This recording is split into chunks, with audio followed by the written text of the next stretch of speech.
Hello, everyone. Welcome to another horrific review. Right, I don't know what the entitle of this series is. This the Exorcist series, or is this the Colin, you bought too many bloody DVD, Blu-ray box sets? You need to watch them before bed anymore series. Could be either or, but we're continuing on getting this box set watched. So we're on to the Exorcist 2, The Heretic. I still haven't figured out whether I like it. Right, I didn't hate it, okay, but it's a strange one. It has none of the tension or drama of the first one.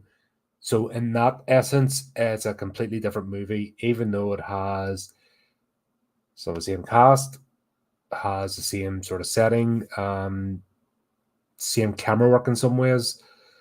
So you know you're watching the same movie in the same franchise, if that makes sense. But yeah, it's odd. I suppose something I should bear in mind is okay, this is 1977, so it's the 70s, and the whole theme, I believe, of this series is it's science versus religion, technology versus faith, that sort of battle, which was a big thing in the 20th century. Um, it's scary to think there's people that were not born in the 20th century, like I was, but there you go, back in the 20th century. Oh my god, I'm old. Right. Um, so this is set 4 years after the events of the first movie. And it's a bit I kind of see where the premise is, and part of it makes sense. On the same hand, it's a bit clunky. So they've come up with this thing that Father, not the month. Oh my god, I had his name in my head there. Not Karas, the other one, the Exorcist. Like Merrin. Flip's sake, switch your brain on, Colin. Father Merrin, the one who died in beside Bazooza, and because it was Father Lang, he threw himself out the window. So it's come out that he has been carrying out research and his writings. So this wasn't to find out what happened or solve the mystery. This is apparently because he's facing heresy charges by the church 4 years later because of stuff he's written about. And you're like, what? What a weird thing to throw in. And you're like, straight away, you're sort of taking it. Oh, right, they're throwing this random thing in because why? They should have just had it. Okay, that maybe concern for a colleague of this was horrible and we never got the answer. We know what happened to Carrots. It could be written off as him going mad, but they sanctioned this wasn't these weren't renegade priests. They were sanctioned to do the exorcism thing. So high ups all what I mean, they rubber stamped it and all that kind of stuff. So it's not like that it's randomly turned up at a house.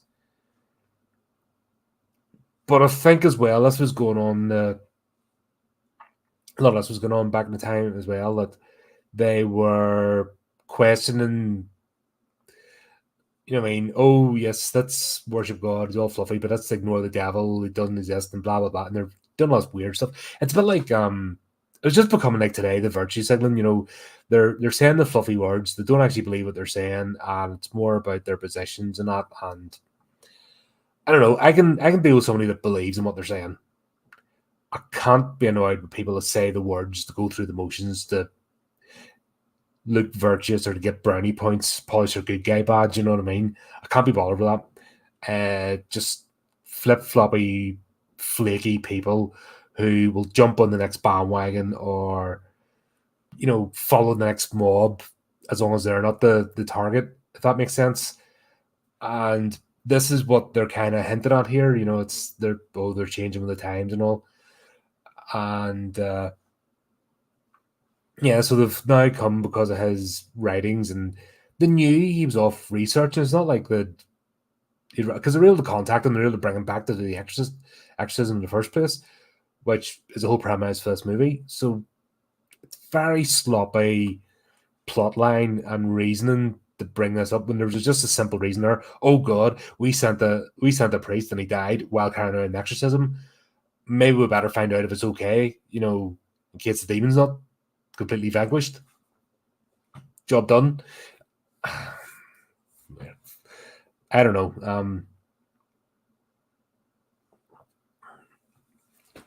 I think this might be clever or stupid people trying to be clever again. It's going back as far as then. It's all that, just trying to make it over complicated. There's absolutely no need, but that's the plot anyway. So they send so Merrin's facing heresy charges because blah blah blah, plot needs to happen, and so they send Father Lamont to follow up. Even that, like 4 years later, I'm not getting either. It's a bit of a strange amount of time to follow up on. Like, you'd think if there was an active demon, blah blah blah, they'd be following up straight away. Think of like Constantine, it would just, okay, oh, the demon might or might not have been vanquished. I'll wait for a bit and then go back and chase it again. It's straight hot in the heels. So you'd think, with the size of this organization, blah blah blah, they'd have somebody, and not just, oh, we'll just send this guy who we know's having trouble with the six, because always this is a trope that started with this, and I know it from Karras, but Karras had legitimate reasons, and actually it was life circumstances right before the events. So he was thrown into it without even having time to grieve for his mother, if that makes sense. And plus, he didn't take the lead role, which actually made sense too. So there was a logic in the first one. That's why it's, these are things that's nothing to do with budget, nothing to do with casting. Because we caught our stream last night talking about Lord of the Rings. There's a lot of mediocre actors in that movie, but because they had a good story, good direction, we were able to get the best out of them. So it's becoming more and more apparent, especially the more I do these things. It's not about the special effects. It's not about your A-list celebrities, right? It all boils down to good writing and good direction. You can pull almost anything out of the bag if you have those two things. So you have a compelling story that makes sense, that brings you along. You will forgive a lot of things. Like, naturally, if you're invested in the story, think about it. You read a book, or if you're not even reading a book, but say an audiobook, piece of narrative fiction, or somebody's reading a story to you. Remember, as a kid, you got a story read to you, right? You did not need special effects. You didn't need people playing it out in front of you. You just had somebody reading it. And your parents aren't all professional narrators, so it's just done. I'm not disparaging. What I'm saying is the point that you don't have to be a professional. You just have to have a good story told with intent, and everything else will fall into place. And then anything else on top of that is just icing on the cake. It's now becoming obvious, even as far back, great, it's bad, but the movies that do so badly get this wrong. Like, already, because remember, I had these on the DVD years ago, and I remember watching like a third. Obviously, I'll do the third one soon, but even remember scratching my head at the third one. That's, the sequels, just something about them didn't make sense. So I never found any need to revisit them. I've always watched the original, but the sequels I've never found a reason to go back to. So there's something there, even before I started actually reviewing movies and formulating my thoughts, into words and looking at it through the critical eye. There was something didn't sit right with them. And I think you know that yourself when you're watching a movie. You know if it's not good or there's something wrong, because if you don't go, oh, there's something to watch, and that's the first thing you click on, or if you're looking in your physical media shelf and that's the thing you pull out as a go-to, there's something not there. Or with certain series, you'll stick in the first one before you realize that you're reaching for the second or the third, and you carry on. That's when you know you've got a good series, enjoyable. When you find yourself not reaching for them, and maybe reaching for the first one or a particular one, and you're like, okay, that's your brain, telling you there's something not right. And the more I'm thinking about it and doing this now, it's the storytelling aspect, and this storyline doesn't make sense. That there's a whole logic flaw with it. Yet on the other hand, as we delve deeper into the demon and actually, rather than just the priest praying and all that stuff, we're now getting investigative priests who are on the hunt. That's a more fascinating aspect, and the type of demons and where they're found, and the fact that it's worldwide. And this is what horror does, because we're going all over the world. Here we're going to Africa, sub-Saharan Africa, and different places, and we're getting glimpses into other cultures. And it's the eternal battle. We're seeing we've more in common than we have different, and when it comes to the eternal battle against good and evil sort of thing, it's. Oh, wait, hold on. Is that the horror genre doing it again? Oh, silly me. I thought we're all, need to be cancelled because we're horrible people. But hey, who am I? Who am I to say anything? But yeah. So the whole premise of Lamont going to basically visit Reagan again, it's messed up from the start. It should have just been simply, oh, right, we lost the tragic loss of a colleague. We don't know because Karras effectively killed himself as well. Did they vanquish the demon? We need to know. Because obviously, if they sanctioned the exorcism, there was they were convinced it was demonic possession. Due diligence means you follow up, don't you? You just go, well, that didn't work, and that's okay. Carry on in the world, no bother. Actually, it wouldn't surprise me today. Today, it wouldn't surprise me, because people are like stupidity reigns. But anyway, Lamont goes, and this is the premise I was starting to put there before I went in the rant about it being the 70s. The 70s, and when they try to do futuristic technology, it's laughable, right? And even back in the 80s, that when they tried to do technology, because we didn't have like the stuff we have today, this is unimaginable. I can't emphasize enough how the 90s were the pivoting point in terms of technology, and just the rocket fuel was lit. Things were sort of chugging on, but it was in the late 90s that this all just exploded. It wasn't even a gradual, it was just a boom. And now we're here today. So this sort of method of communication technology, let me give an example, right? One of these things, right? Basic capacity. In terms of storage, this would take up 3 rooms. This would take up an entire floor in a building of tape hard drives, just to get an idea of personal computing. So the amount of storage you have in one of these would take up an entire floor. A floor would be dedicated for the storage capacity. That's a bit hard to wrap your head around, I know. There's old footage of tapes and stuff, but just to put in context, because there's a lot of this is laughable, but you have to be forgiven of it. So even that, I'm prepared to give it a chance, because they're showing. The theme of the movie is like it's the same of the first one, like science versus religion, and how one's trying to do another, and then you've got these ideas of them complementing each other and being planned. This, I think, where the heresy stuff comes from. The old world, the new world. That seems to be the running theme with this show. So we're getting it here now.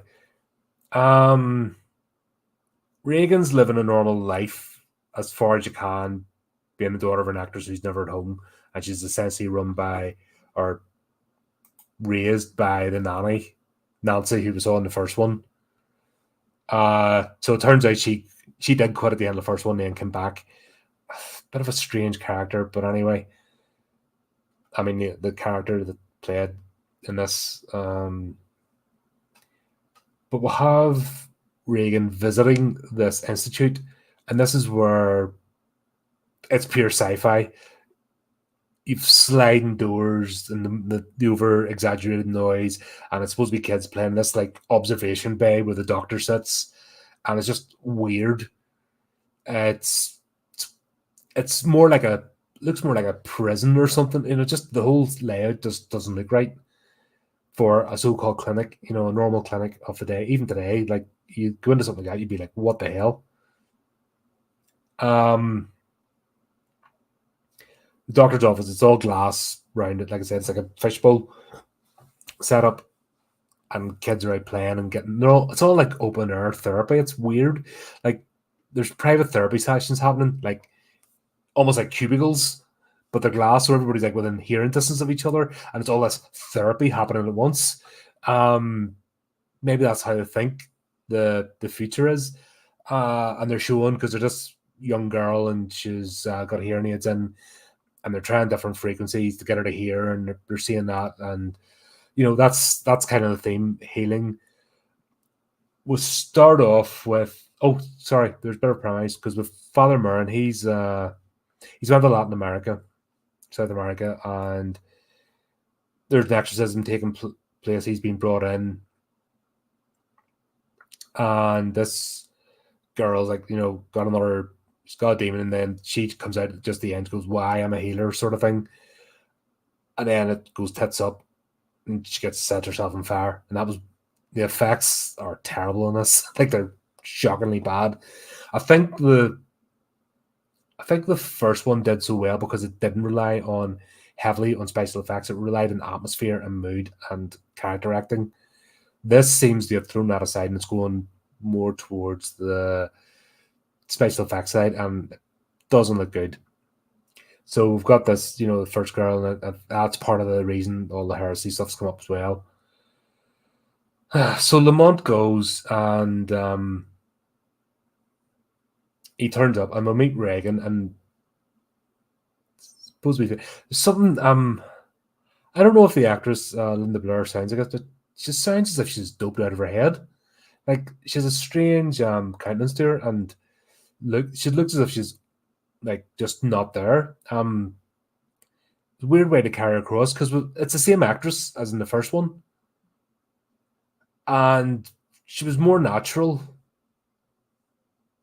Playing Reagan before the possession sort of thing. She was more natural in that, but here she looks it's very robotic and, like I said, almost drugged or stoned or something. I don't get the performance. It's very jarring listening to her speak and act. And now to think about it, I mean, it's the same actress, so we've seen her in the first one. If they brought on a different actress, I could kind of get it, but she was better performance as a child, 12 or whatever, her age was at the time. She was giving a better performance then, with the family and stuff and laughing and giggling, run about. It's weird. Her whole performance is very, very strange. She's hard to latch on to, if that makes sense. Get with this time. I mean, you have sympathy for her in the first one. This, it's almost like she's just checked out, not there. Once again, it has to be the script because there you go. You have exactly the same actress, exactly the same role, and this time it's not good. So once again, writing, direction, you just narrow it down to what the problem is. And she's got, don't know what they've done, but they've made her up or something, but her face looks like plastic and shiny and stuff. I don't know what the hell they've done with her for this movie because she doesn't look like that, outside. I looked up because I was just trying to figure the hell out what the hell's going on, but it's her makeup as well makes it look as if she's an android. I don't know what they've done, and she's always wearing like white, and it's almost like sci-fi. It's like Buck Rogers type white stuff she's wearing, that type of stuff. And it's this whole 70s trying to do modern technology. They don't get it. In the 70s and early 80s, they didn't get it because once again, you couldn't imagine what we have now and what they're trying to portray in terms of technology being used, futuristic technology, just wasn't there. I mean, people are trying to imagine it, but they couldn't physically make it look like anything. It was just, that was just the times. But if they didn't have the imagination, we wouldn't have strived for it and we wouldn't be where we are. So it's, that's why I said there's a bit of forgiveness has to be given for this in that respect. So we've got Reagan turning up these therapy sessions. So it's not a residential place. She's going about her normal life. And she just turns up to therapy sessions. And she's even saying to the doctor in this that I'm only going here to make my mum feel better, sort of thing, after because she feels guilty for what happened and all that kind of stuff. It's fair enough, but the doctor's pushing her to uncover these repressed memories, if that makes sense. And this is where we get the transfer and hypnosis machine thing. A good idea, but once again, it's the 70s, and you can't. It's just impossible to put these ideas across at that time. But the idea is that rather than normal hypnosis, this thing monitors brainwaves as a band, and the light flashes and it's basically rather than one person get under hypnosis, two people. What I don't get the first time is the doctor just does it herself, and I think there's a timer or something. But they're basically two light bulbs, and one flashes quick, one flashes slow. And then the idea is when the flash together, their brainwaves are linked, and they're both in the same trance memory. That's what they're trying to bring across. But it's a 70. It looks awful. It looks funny. Also, as I explained about a computing power, there's no way this thing is conveniently carryable and just be brought out of a drawer and sat on. If this thing actually existed using 70s technology, it would be an entire room. It would be a lab, and it'd be flipping bolted. The amount of power and stuff and processing it would need to do that would be like Cerebro in the X-Men. It'd be that sort of thing. It wouldn't be this. It'd be in its old tiled room with superconductors and all, and but they have it to just plank it out and set it on the table and it works. You're like, nah. So gotta forgive that. You understand it's just people couldn't imagine, so they're trying their best to bring this across. And this is back to the the science thing. Okay, we can delve in where your exorcist couldn't. So Colin's just saying that, and Reagan's kind of going back, but Lamont turns up, and this is where they're like, let me try. And then this is where we find out that Pazuzu's still, I think, still inside her, hiding away. So that's the crux that they didn't actually exercise the demon. The demon just went into hiding and was waiting for his chance, I suppose, to come out again. This is where we have the interesting part of the story, but the problem is they've kind of ruined it up to this point with their jumpy plot, everything else. Oh, Dan Crystal, here it is. How does this sequel compare to the other? It's not good, right? It's not a good sequel. This would have been better as maybe a standalone movie, and maybe a short where we had the exorcism scene at the start. It could have been that exorcism scene and get on and tried it, but as a sequel to The Exorcist, it's very poor. And it's straight away down to like I said at the beginning of this here, it's straight away down to the writing and direction. That's what's messed this one up. You just got a completely different feel to it. Although they're trying to tread in familiar ground, it's jarring. And the fact that it's 4 years later, blah, blah, blah, everything I've talked about, it just doesn't make sense for Lamont to be coming at this point. And the fact that he can just insert himself in the medical procedures, and also the fact that these hypnosis sessions happened in a glass fishbowl where there's glass and like everything else going on. It's too busy. The whole thing is like we've seen hypnosis happen, we've seen therapy. It's a very private, intimate thing, and this is like a I don't know what it's like.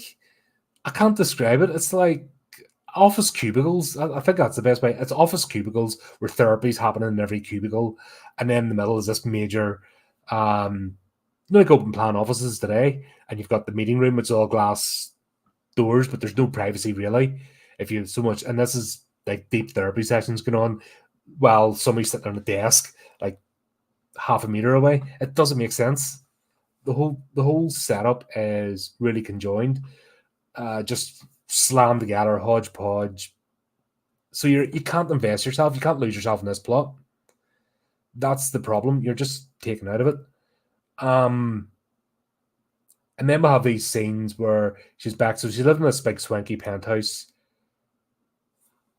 If they'd not spent the money on that, using that location, and it actually had her, a decent therapy place, would have been better, because it didn't really matter. They need a couple of scenes of her waking up and stuff and dream sequences and that, but they didn't need that. And not really the reason to insert Rachel again, because she's still like the live-in nanny sort of thing.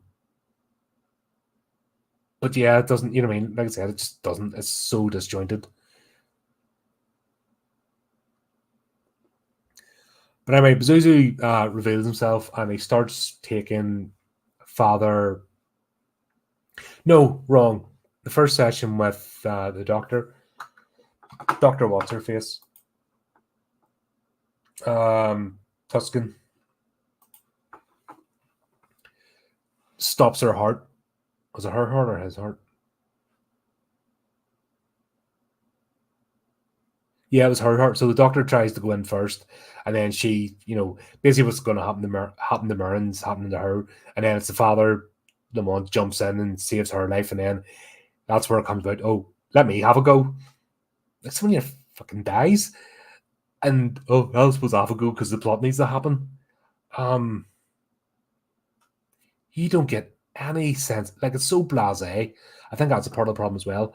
Everyone, they're so blasé about this. They're so blasé about putting Marin up in heresy charges. They're so blasé about, oh well, the demon might have been exorcised, it might not have been, but we lost 2 priests, but we'll wait 4 years and maybe look into it later when some writings that look, might disturb us a bit. Yeah, okay, we'll send 1 priest. Yeah, whatever. And then we're seeing this witnessing where they're linking up this experimental machine. Apparently, it's experimental. It's not even. Oh yeah, we'll just wire up this machine, see what happens. Oh, somebody near died. I'll have a go. Like, and this theme runs through this movie. Of, okay, I suppose I'll have a go. Yeah, I'll do this. I'll climb the top of this mountain. I'll do that. So you don't get invested. In the first movie, when I talk about it, there's actual gravitas. There's actual. You had that sense of peril. This, you're just like, oh, okay. Oh, we'll do some 70s shiny stuff. God, I haven't even got. This is only the beginning of the movie. I'm rattling on here, but I think I've answered my own question whether I like this or not now, because I wasn't too sure to start. Now I'm like, the more I'm talking about it, I'm like, nah, this is terrible. God, I've got another 3 of these to do. I will buy stuff, won't I? I just make a rod for my own back. Anyway, so meander along. Lamont jumps in the hot seat, and even Reagan find out the demon's still within her. Now, this thing tortured her. This thing, this thing, and you see the first one, made her life live in hell. It was going to make her afterlife live in hell. And she's just like, this weird, stoned, oh, it's still in me. Oh, okay. Oh, I remember now. I remember everything now. Not a blinker of emotion. When we saw the state that she's in the first one and the intensity of the first one, and this she's just like, oh well, guess he didn't go away then. That's nice. Oh, I remember that 3 months I spent bedridden with a demon inside me, absolutely destroying me from the inside out. Oh well, I'm gonna go take part in the dance recital thing now, tap dancing thing, because yeah. That's the point I'm making. That's why you can't invest in a story. You're just like going, what? So what happens? Lamont jumps. He speaks to Pazuzu. Pazuzu like, come fly with me and do all the pan shots and stuff. And we go to Africa and we meet Kakumu. And basically what the thread is, Kakumu is like the first girl. He's like, Reagan, there's these people on Earth that have a gift and it's a gift of healing. In his case, he was able to tame the locust swarms, put them away from the village's crops. And what we're finding out is Pazuzu's targeting these people. That's why he's drawn to them. So the first girl, because she has a gift and she heals, that's why Pazuzu is essentially, he's the equivalent of Satan's James Bond. You know what I mean? Sending a, license to kill. He's out on a mission to destroy these people. And then by doing it as well, destroying their works, that's that kind of thing. And we've got what's her face, doctor's name, I can't remember. Tuscan. Dr. Tuscan's like, I don't believe, this is science, but she's not. She's already nearly been killed. They've already witnessed what's going on. They know that people have died dealing with Reagan in that sense, and she's just once again so blasé. And here's my lines because I have to say them, sort of thing. I am the doctor. I don't believe in religion. Blah blah blah. And Lamont's like, well, my lines are, I don't believe. I am a tortured priest who has a crisis of faith because the plot needs me to have that. Yeah, but pooey to your technology, but we'll use it. Blah blah blah. And nobody's invested in their characters. You know what I mean? And actually, Linda Blair, the one who plays Reagan, who's been here before, she's checked out, and I'm wondering if she's deliberately, the amount of emotion and stuff she put in as a kid, in the first one, and the cast. I wonder if she's read this and went, it's a paycheck, what the hell? And she just checked out and cashing in. It wouldn't surprise me if that was the case. Because I bloody would if I ended up contracted to do another one, something like this, and everything's going tits up. I'd just be like, how long do I have to stay here? Right, get me out of here. Because I suppose that's a good thing about acting. At least it's temporary contracts, so it comes to an end. Because doing crap like this has to be the equivalent of being in a dead end job when you're no investment in the plot or direction, and it's just a cash in sequel. Because that's what this is. It's just a cash in sequel. There's no furthering of the story because we don't really get any benefit for the little smatter of information we get and the little sort of deep diving into Pazuzu, sorry, and they did more in the opening scene of the first one to give them that bit of mystery. This, they didn't bother. They just, okay. And then they have this thing of, I'm going to tempt you. Yeah, but then, yeah, stuff happens. Let's just put it like that. Stuff happens back and forward. Flip-floppy dreams and weird things. But then it all amounts to Lamont decides he has to go to Africa to climb the same mountain, to meet the same holy man, to find Kukumu, who's the key to everything. So that kind of happens. Then we'll have all these scenes, of him being on location somewhere else. I'll have to say though, the scene of them climbing he had this in the dream of the original, when Kukumu was taken over by Pazuzu, and the fact that it was not Karen, the other one, Marin, very similar names.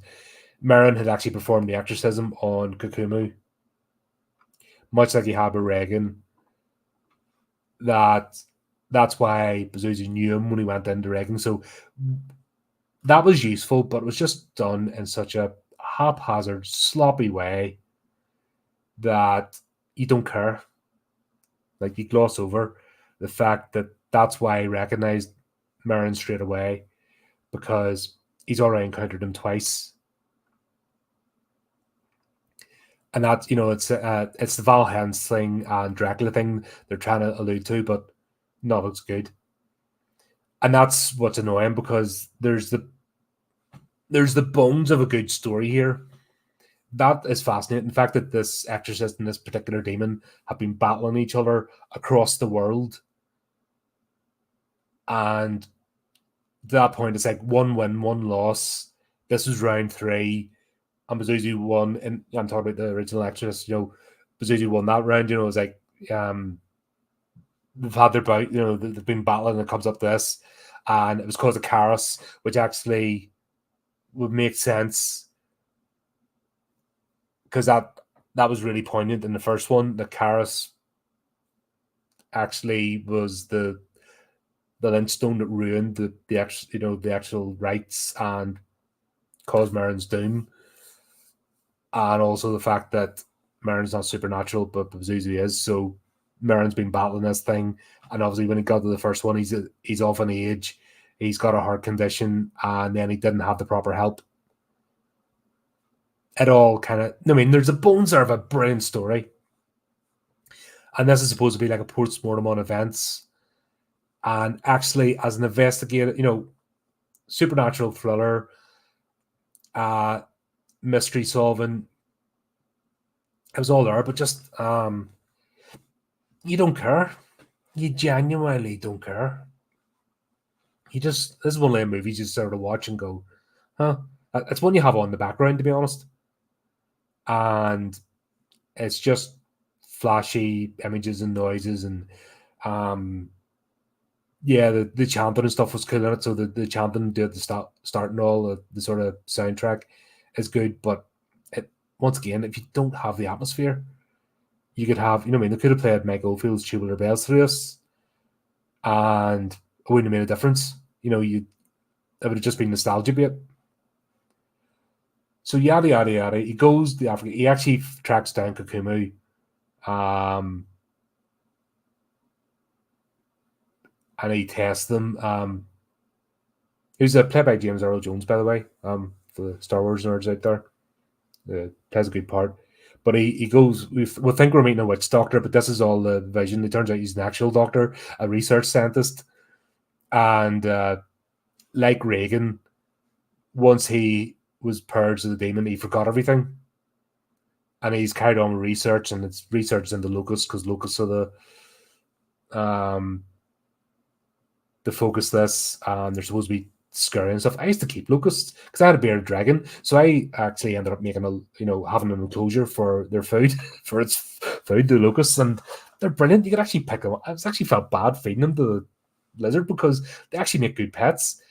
Horror movies keep portraying them out to be these horrible, evil things that will strip the flesh of your bones. I used to have them things, and you'd actually pick them up and they'd flip and sit in your hand and not bother, and just get them. Almost felt bad about dropping them in, but said that was it. But I used to have the little heat mat. I changed their sand every other day, and had a little thing of water and fresh vegetables stuff, and they were great to watch. But anyway, that's another side note. But yeah, scary wee locusts. Yeah, okay. And I love the way they go. Oh, here's all their, and I've hatched them out of eggs, so I've seen their whole life cycle, and they're beautiful things. They really are. Like when you look at them up close, they're fascinating. But they're using these weird camera behind the tail of locust as it's flying about and stuff. And of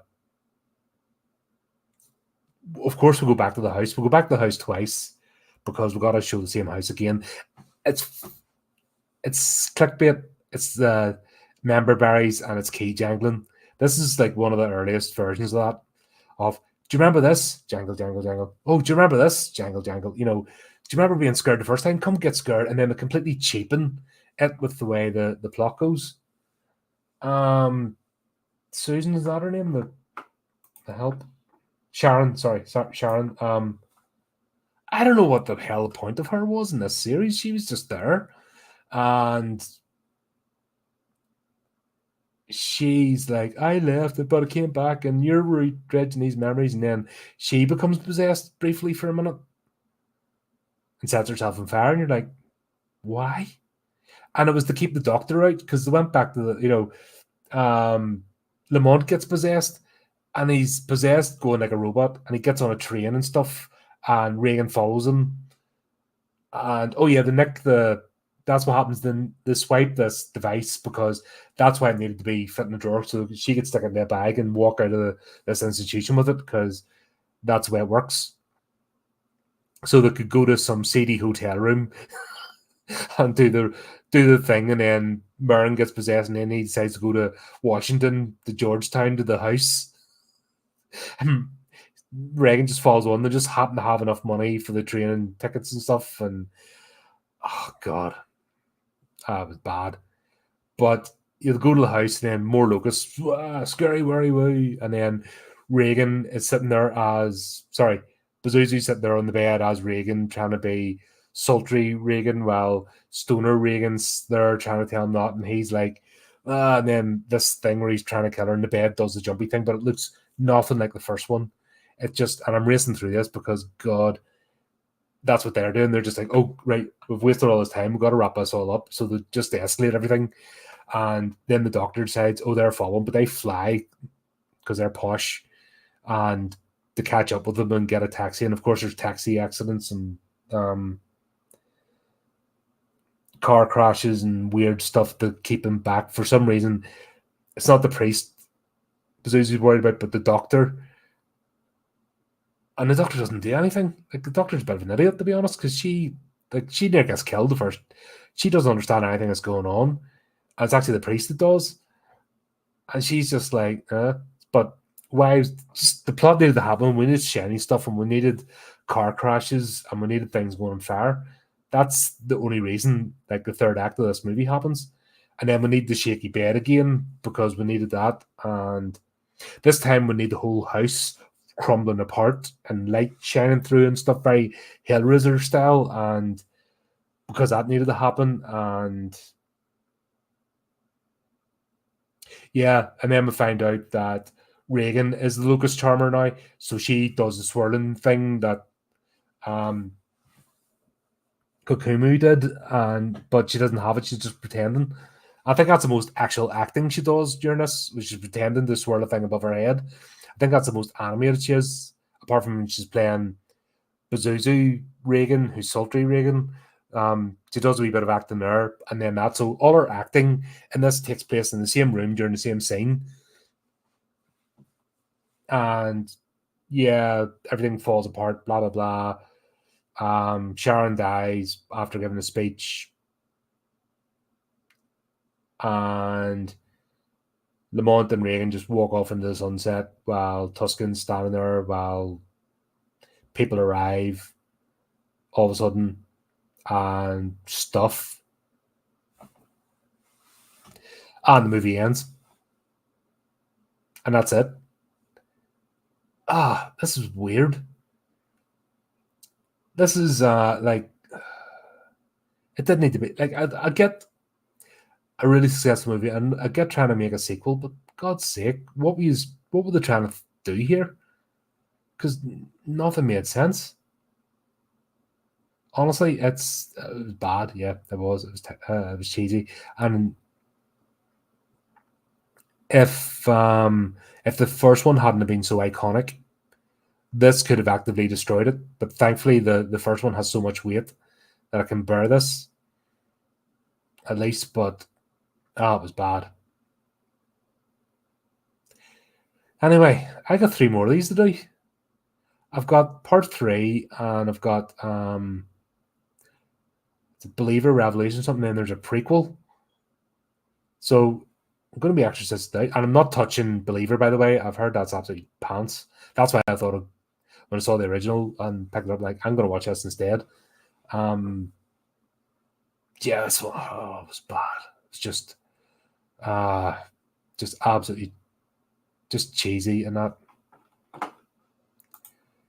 Yeah, they did ruin it. There's no story to follow. That's the biggest gripe. There's no story in this. It's just stuff happening. And it's just member berries and key jangling. That's it. And it really just doesn't. They're trying to be complicated. And they're trying to be far-fetched, and they're trying to be fantastical. Where they didn't need to do that in the first one. It just needed grounding. Tell a grounding story and tell the investigative part. In fact, even without the dream sequences, if they had just followed Karen's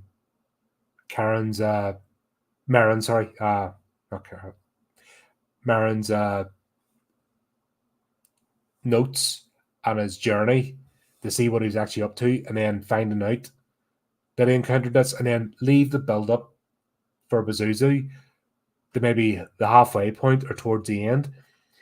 We'll get Pazuzu revealed in the first like 10 minutes of the movie, and nothing of consequence is because of it. Because Reagan's still basically, apart from the odd bad dream, she's ticking along happy as Larry. Barely a thing. So there was no, like I said, there's no sense of peril or danger.